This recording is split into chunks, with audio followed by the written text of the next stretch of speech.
kerjaan. Jadi ruang lingkupnya untuk pengertian jaminan kecelakaan kerja adalah kecelakaan yang terjadi ketika si tenaga kerja tersebut mengalami kecelakaan dan ada unsur ruda paksa. Ruda paksa itu seperti benturan ya, entah dia terjatuh, terjepit,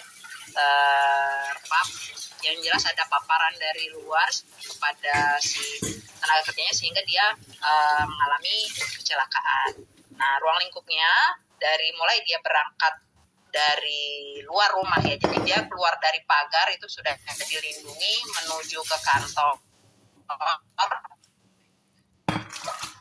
atau menuju ke tempat kerja, pulang pergi kerja ya, istilahnya dari berangkat dari rumah pergi. Perlindungannya mulai dari dia berangkat kerja dari rumah, keluar pagar itu sudah dilindungi, kemudian dia berangkat ke tempat kerja, kemudian pulang dari tempat kerja ke rumahnya, itu jika terjadi kecelakaan akan di-cover oleh BPJS Ketenagakerjaan. Dan begitu pula jika terjadi kecelakaan di tempat kerja ya. Mungkin teman-teman di sini lebih ke segmen bukan penerima upah, jadi bisa jadi dia saat sedang memasak, ketika dia juru masak atau koki, atau misalkan dia Gojek, misalkan dia sedang dalam perjalanan mengantar penumpang atau sedang mengantar pesanan. Nah, ketika dia terjadi kecelakaan, maka akan di-cover oleh BPJS Ketenagakerjaan. Nah, pengcoverannya yang paling penting itu adanya unsur ruda paksa. Ruda paksa itu dibuktikan dengan adanya cedera ya, ada jejas yang terjadi luka kepada si tenaga kerjanya. Jadi kalau misalkan dia di perjalanan tiba-tiba pingsan atau tiba-tiba sakit, berarti itu bukan kasus kecelakaan kerja, tetapi kasus sakit biasa ya. Jadi itu pengcoverannya BPJS Kesehatan. Nah, untuk pembuktian ketika dia kejadiannya di lalu lintas itu dari surat kepolisian, atau kalau tidak ada polisi di tempat tersebut bisa dengan surat keterangan dua orang saksi yang mengetahui kejadian tersebut, minta tolong diisikan untuk surat keterangan dua orang saksi beserta fotokopi KTP-nya. Nah, kalau yang bersangkutan sedang dalam perjalanan dinas, misalnya pengantaran pemesanan, nah itu biasanya kita mintakan juga nih, untuk Gojek biasanya kita minta rutenya ya, atau dia pada saat pengantarannya itu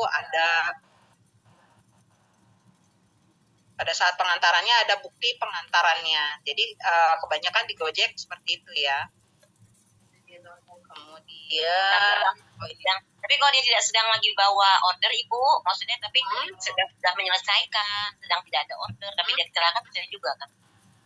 Dia sedang apa Bu berarti? Misalnya gini, dia sudah selesai mengantarkan pesanan, arah balik misalnya sedang mencari lagi, ya, tidak ada rute. Dia juga tercover Bu, berarti kan nanti kita biasanya mintakan untuk, bahwa kan nanti ada di kronologisnya setelah pulang dari pengantaran pemesanan, kemudian dia kembali ingin mencari customer lain, itu kan nanti ada tracknya juga, biasanya kita mintakan itu untuk di pengantaran. Seperti itu ya Bu ya. Terima kasih. Ya. Nah, kemudian untuk mekanisme pelaporannya itu wajib dilaporkan 2 kali 24 jam sejak terjadi kecelakaan kerja ya. Siapa saja sih yang bisa memberitahukan terjadinya kasus kecelakaan kerja? Nah, untuk teman-teman penerima upah itu bisa tenaga kerjanya sendiri, keluarga, ataupun tempat dia bekerja perusahaan ya. Nah, kalau di sini teman-teman perisai, mungkin ketika terjadi kasus kecelakaan kerja bisa dilaporkan oleh wadahnya atau kelompoknya, atau dari teman-teman perisai sendiri, atau dari fasilitas kesehatan. Biasanya kalau ada kasus kecelakaan kerja, dia juga bisa melaporkan ke BPJS Ketenagakerjaan pairing-nya bahwa ada kasus kecelakaan kerja yang terjadi menimpa tenaga kerja bukan penerima upah gitu ya. Nah, untuk pelaporannya itu maksimal 2 kali 24 jam sejak terjadi kasus kecelakaan kerja. Nah, pelaporannya bisa lewat email, bisa lewat WhatsApp, atau bisa langsung ke pihak rumah sakit ya untuk dokumennya. Ibu, boleh saya bertanya? Kalau seandainya yang saya maksud pingsan itu gini, Dia kecelakaan, terus kemudian tidak sadarkan diri, bukan pingsan karena sakit. Kecelakaan, tidak sadarkan diri, kemudian yang urus orang lain, sudah masuk rumah sakit, gitu kan. Nah, kemudian keluarganya tidak ada yang memberitahu pada perisai, atau juga tidak memberitahu ke tenaga kerja, sudah melewati 2 kali 24 jam, apakah tidak bisa diklaim? Jadi misalkan dia gimana Bu, dia mengalami kecelakaan atau pingsan biasa Bu?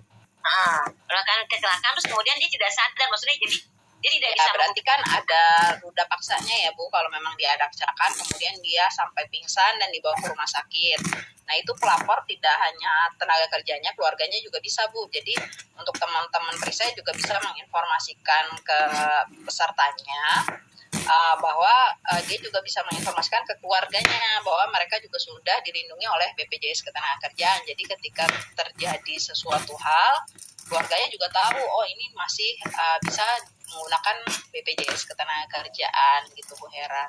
Nah untuk 2 kali 24 jam itu pelaporan secara ini dulu ya Bu ya, nggak harus dokumen berkas lengkap dulu, tapi sudah menginformasikan ke pihak BPJS Ketenagakerjaan gitu Bu, bahwa terjadi kasus kecelakaan kerja. Pasti ya. Bentuknya apa Bu?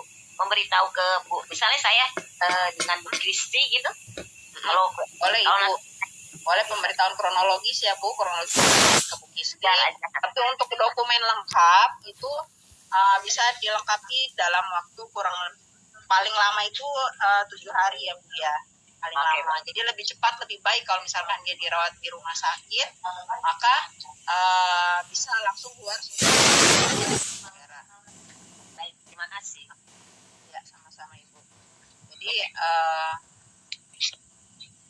Jadi ketika terjadi kasus kecelakaan kerja, mulai dari tempat dia terjadi kecelakaan, jika membutuhkan angkutan baik itu darat, laut ataupun udara, di sini BPJS Ketenagakerjaan sudah hadir ya. Jadi kalau misalkan dia membutuhkan ambulan, itu akan di-cover oleh BPJS Ketenagakerjaan maksimum 5 juta. Kemudian kalau dia memerlukan fasilitas kesehatan, tapi dia ada di daerah terpencil, kemudian harus melalui jalur lautan, maka itu akan di-cover oleh BPJS Ketenagakerjaan maksimum 2 juta. Dan jika membutuhkan angkutan udara karena tidak adanya fasilitas di tempat kejadian, maka itu akan di-cover maksimum 10 juta. Nah, ini untuk pengangkutan hanya untuk kasus pada saat awal dia terjadi kecelakaan kerja, kemudian dilakukan pertolongan pertama. Tapi untuk kontrol berikutnya itu tidak di-cover oleh BPJS Ketenagakerjaan.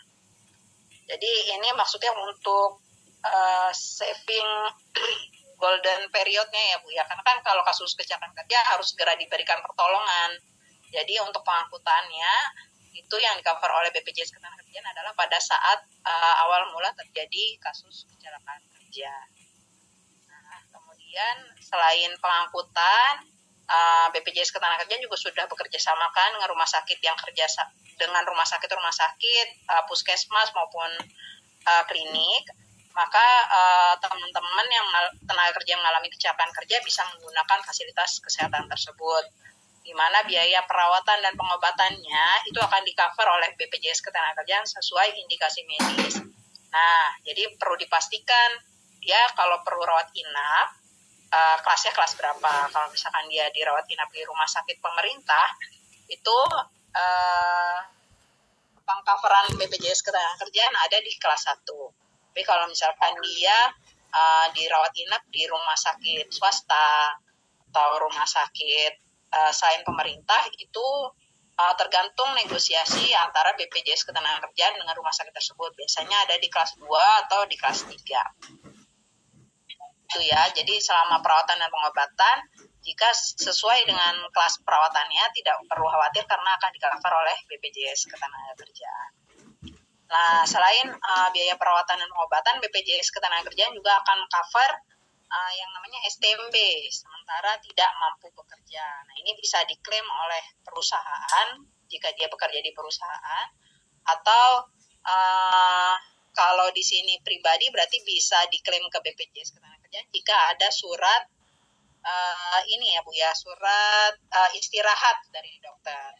Jadi kalau dapat surat istirahat, dikumpulin dulu sampai dia sembuh. Kalau sudah sembuh, nanti bisa diklaim ke BPJS Ketenagakerjaan untuk sementara tidak mampu bekerja.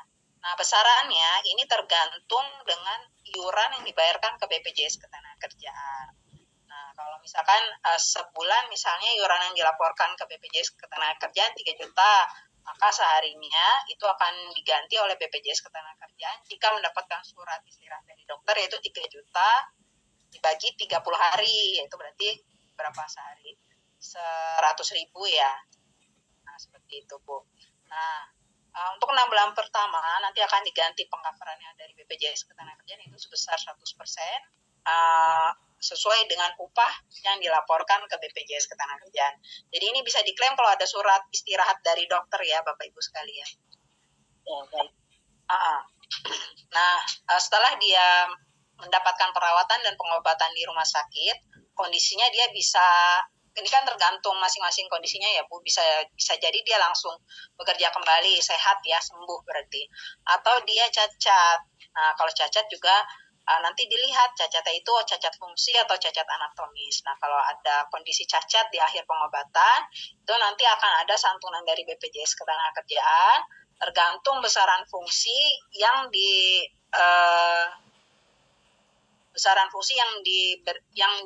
state sama dokter yang merawat. Kalau di cacat fungsi itu berarti kondisi tubuhnya ada, tapi memang mengalami penurunan fungsi ya. Itu nanti akan tergantung oleh dokter yang merawat. Jadi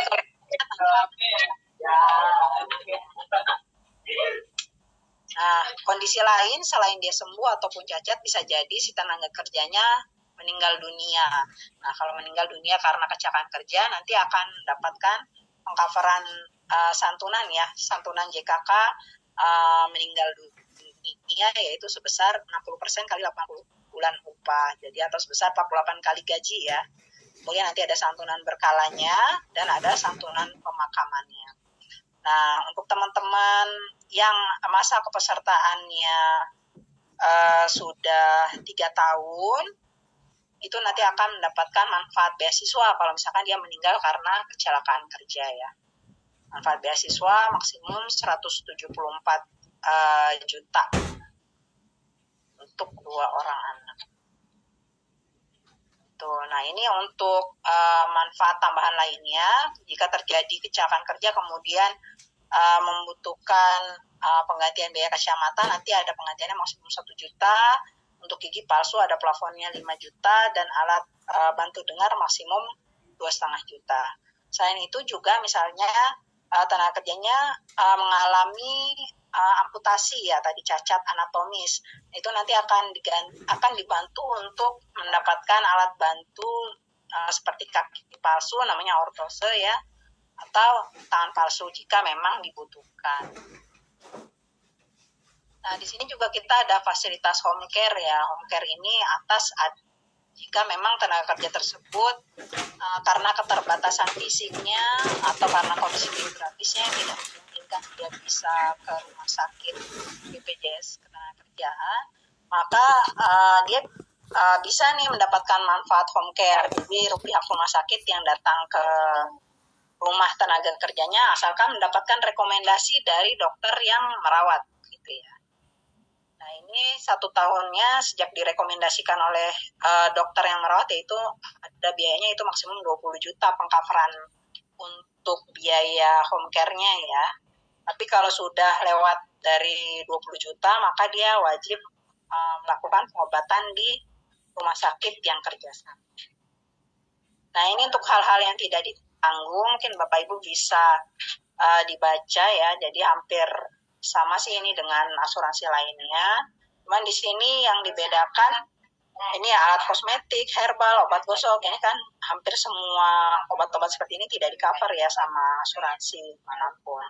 Kemudian juga klaim yang diajukan itu ada batas kadaluarsanya ya. Jadi kadaluarsanya itu 5 tahun dari tanggal kejadian. Ya. Nah, bagaimana sih jika terjadi kasus kecelakaan kerja kemudian ingin menggunakan fasilitas BPJS Ketenagakerjaan? Namanya rumah sakit tersebut mitra BPJS Ketenagakerjaan, namanya PL Kerja. Jadi di sini bisa klinik, bisa rumah sakit, bisa puskesmas yang sudah kerjasama dengan BPJS Ketenagakerjaan. Dia akan memberikan perawatan dan pengobatan kepada tenaga kerja yang mengalami kecelakaan. Nah, prosedurnya seperti apa sih jika terjadi kasus kecelakaan kerja kemudian dia ingin menggunakan fasilitasnya BPJS Ketenagakerjaan? Maka tenaga kerja yang mengalami kecelakaan bisa langsung dibawa ke rumah sakit mitra BPJS Ketenagakerjaan dengan menunjukkan kartu BPJS Ketenagakerjaan atau KTP.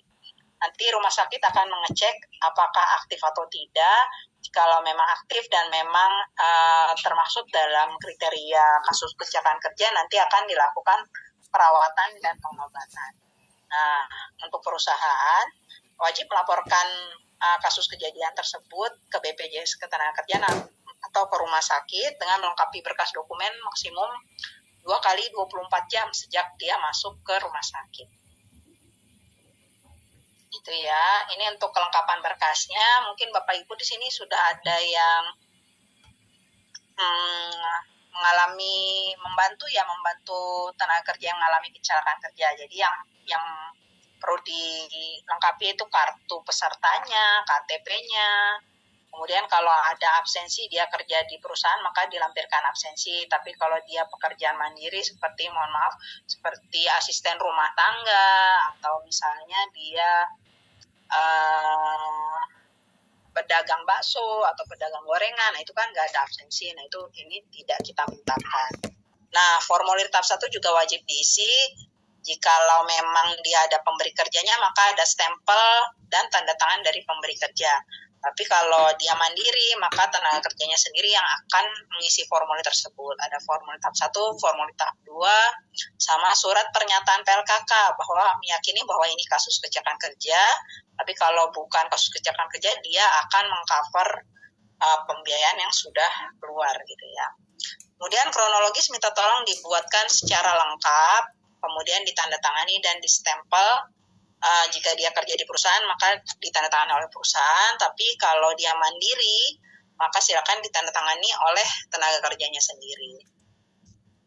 Nah, ini kalau lalu lintas minta tolong dilengkapi surat kepolisian. Jika tidak ada, tolong surat pernyataan 2 orang saksi yang mengetahui kejadian tersebut ditandatangani di atas materai beserta fotokopi KTP-nya. Nah, kalau KTP yang bersangkutan tidak sesuai dengan alamat tinggalnya, maka diperlukan surat keterangan domisili. Jadi misalkan ada nih tenaga kerja yang KTP-nya di daerah, tapi di sini ngontrak misalnya, atau dia ngekos, maka kita mintakan surat domisilinya dari RT setempat. Itu ya. Ini contoh surat-suratnya, bukti dokumen-dokumennya. Ini ada surat pernyataan ya, surat pernyataan yang harus ditandatangani. Kemudian di sini ada formulir tahap 1, formulir tahap 2, dan KK3B. Nah, formulir KK3B ini nanti yang mengisikan adalah dokter yang merawat. Nah, Bapak Ibu, untuk formulir ini bisa di-download ya di website kita di www.bpjsketenagakerjaan.go.id. Di bawahnya di situ ada formulir.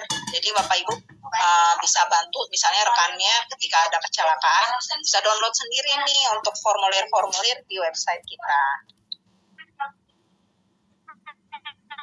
Kalau dia mandiri, silakan isi data peserta aja, data peserta, kemudian nanti diisi kelengkapannya dan ditandatangani oleh tenaga kerjanya sendiri. Oh, nggak perlu dia ada mana ya Bu?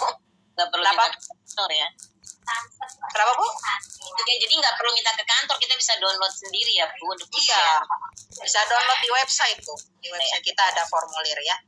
Ada formulir tahap 1, formulir tahap 2 ini nanti diisikan. Untuk formulir KK3 ini nanti yang ngisi dokter ketika dia mau klaim ya ke BPJS Ketenagakerjaan.